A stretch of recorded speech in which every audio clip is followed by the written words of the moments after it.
And I will also caution you, don't play Scrabble with her unless you like to lose, and don't ever lie to her because she will bust you. Okay.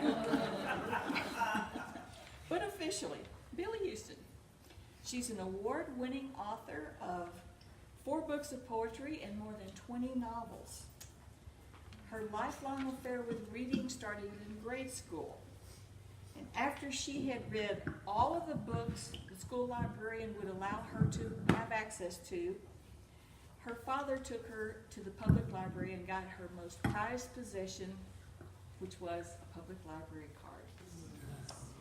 She has an undergraduate degree in history and a master's in educational psychology from the University of Texas at San Antonio. Her teacher certifications include high school history, high school English, language and or learning disabilities, emotionally disturbed, special education supervisor, and supervisor, which I didn't know till she told me. Billie spent her younger years raising her family and serving as a pastor's wife.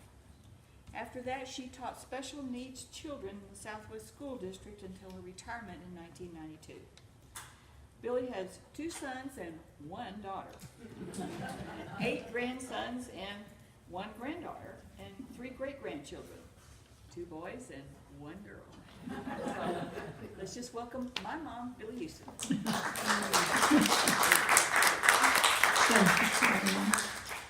And one of my sons is here. He's right over there. His name is She's right. I never knew a time that I didn't love poetry. This is the day that the Lord has made. Let's rejoice and be glad in it. I was introduced to poetry by a talcum powder can. My little brother was 2 years younger than I, and his powder can had a little nursery rhymes on it. I can still remember some of the pictures, a cow jumping over a moon, a dish running away with a spoon. Mary, Mary, quite contrary, and little Jack Warner sitting in the corner with a plum on his thumb. And my favorite poem from all those was Dr. Foster went to Gloucester in a shower of rain. He stepped in a puddle up to his middle and never went there again.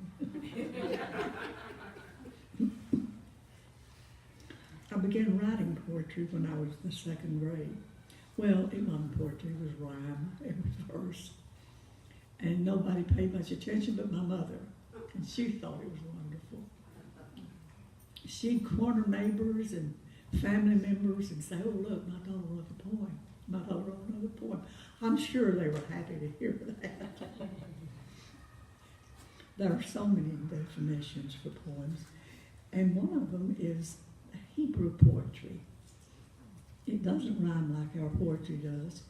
They write in parallelisms, which is no more than finding one idea that fits 1, 2, or 3 ways that fit one idea to write about it. But did you know that the books of Job, Psalm, Proverbs, the Song of Solomon, Ecclesiastes, and Lamentations are almost all in poetic form? Many prophets, including Isaiah, Jeremiah, Joel, and Micah, also recorded their oracles in poetry. I'm not so much interested in poetry as I am a poem or my poems to read to you.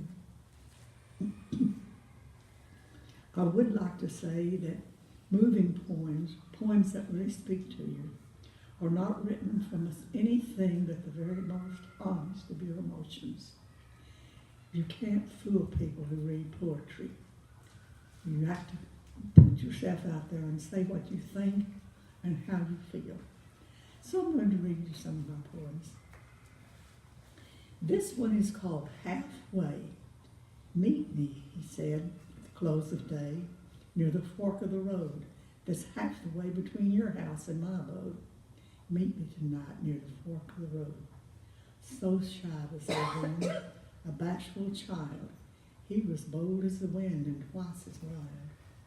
I faltered, not sure what I should say. His plea had taken my breath away.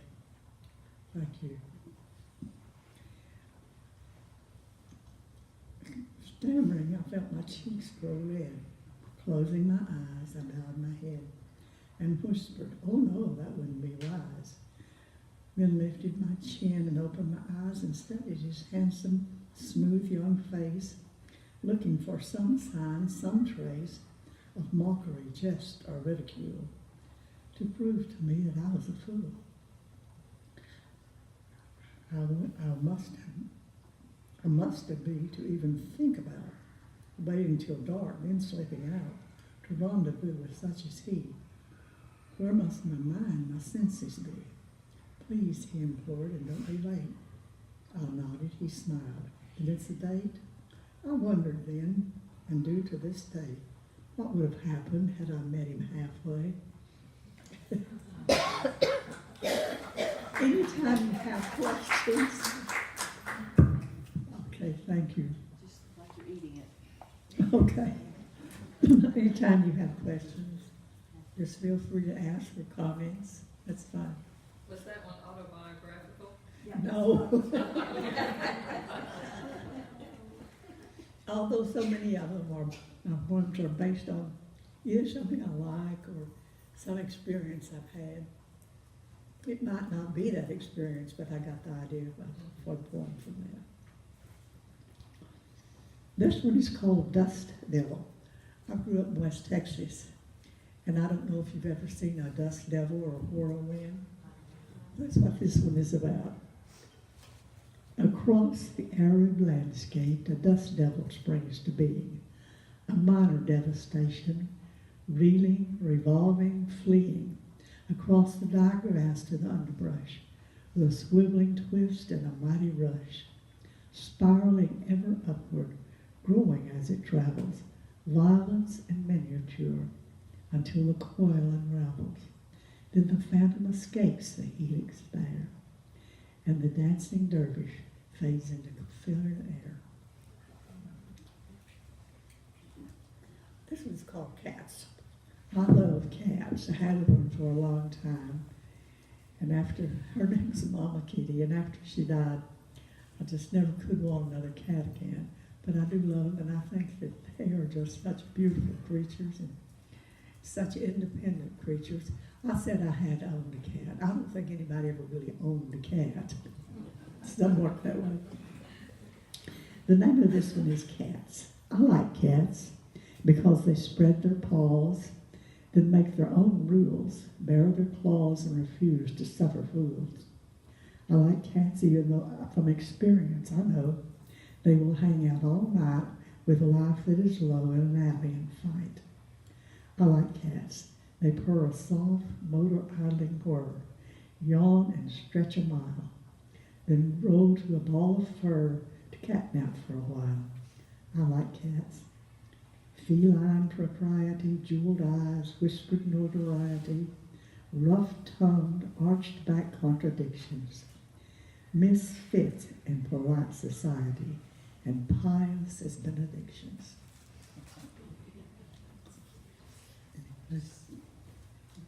This one's called Young Love. Two young lovers sat one night in a porch swing holding each other tight. Said he, I love you past reason and rhyme, and will until the end of time. Asked she, if perchance you're called for, will you love me no matter where you are?